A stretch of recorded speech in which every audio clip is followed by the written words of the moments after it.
Picture a remote beach sanctuary where over 100 wild horses graze on salt meadow grass and gallop through the surf. This vision comes to life at Shackleford Banks, the crown jewel of the Cape Lookout National Seashore.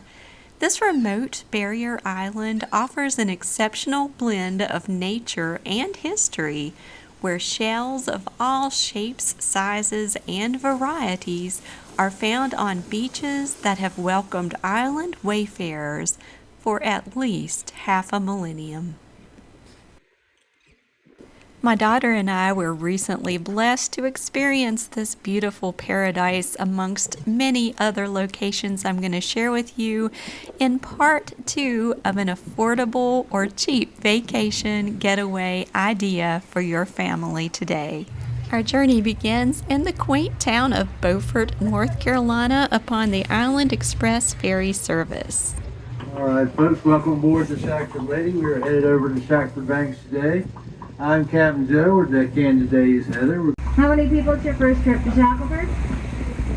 The entire boat almost. Wow, welcome. During the scenic 30-minute ferry crossing to Shackleford Banks, Captain Joe and his first mate Heather brought the island's rich past to life, sharing captivating stories of its history and the wild horses that have roamed its shores for centuries. As the ferry drew closer to shore, 2 wild banker horses came into sharp focus.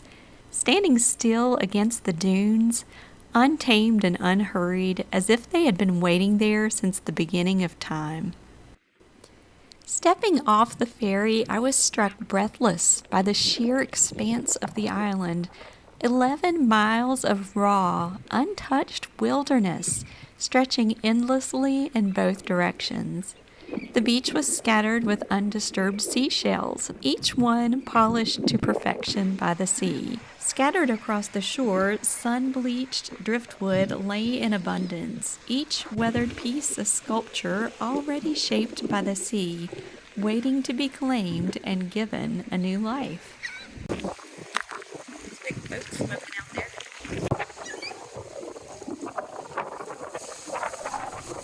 As this was our first visit to the island, we weren't sure of facilities and so forth. We only covered probably a quarter to a half a mile of the island.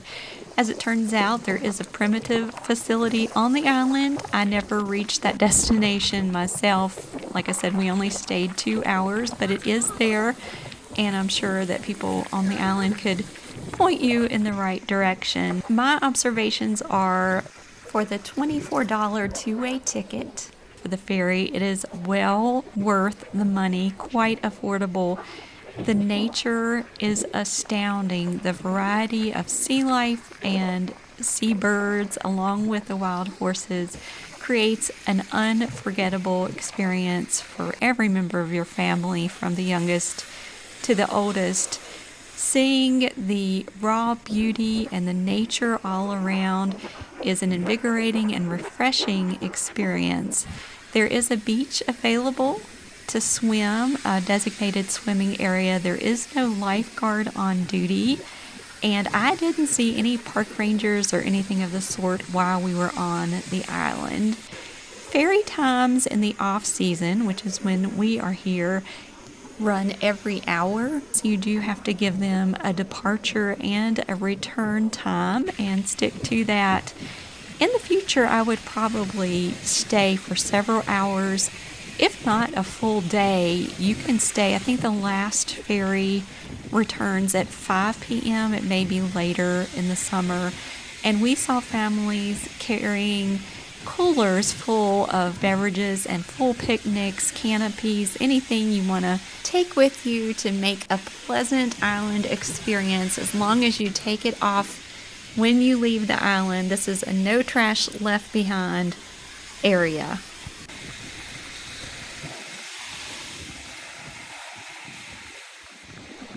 We were pretty hungry when we exited the ferry, and there's plenty of offerings in Beaufort, North Carolina. As soon as you get off the ferry, we tried out the Dock House restaurant mainly for the view, And I have to say, unfortunately, I would not recommend this. It's not a top choice, at least for a good seafood dinner. Quite pricey for the amount of food you get, but I think you're really paying for the view.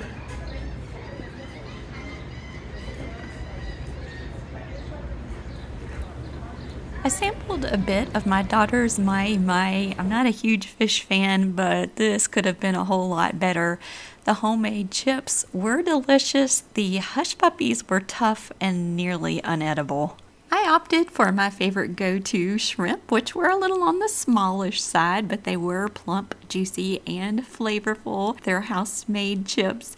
A little bit salty, and there were way too many of them. Cucumber salad had a balsamic vinaigrette dressing. It was tasty, as was the mac and cheese. But at $30 to $40 a plate, including our drink, it just wasn't worth it in my opinion. I'm sure there are more affordable and more flavorful options in Beaufort. We were in Beaufort on a Monday and disappointed to find out the North Carolina Maritime Museum there isn't open until Tuesday. However, we did find this neat display of ballast stones from the wreck site of Blackbeard's flagship, Queen Anne's Revenge. That is located right off of Beaufort, North Carolina, and the museum does a lot of reconstruction work with items and artifacts they find. Pretty neat. If I ever go back, I definitely want to see that. In the same area where we found that really neat Queen Anne's Revenge display, there is a small boardwalk park. We enjoyed a few minutes of just enjoying the view there. And I also wanted to show you, I'll put a link above to our accommodations. I did an entire video about very affordable accommodations, beachfront or oceanfront rooms in Atlantic Beach. That's literally 15 to 20 minutes down the road from Beaufort and some of these other sites that we are visiting today. So be sure to check out that link above. And here's just a little bit of the scenic view going back to our accommodations at Atlantic Beach. Water on both sides. It's just gorgeous. You're going from island to island, peninsula to peninsula, until you make your way back to Atlantic Beach. If you have enjoyed this video and you've learned something, be sure to like it. That's super encouraging to me. Subscribe if you haven't already, and share. That is how you say thank you. Until next time, take care and God bless.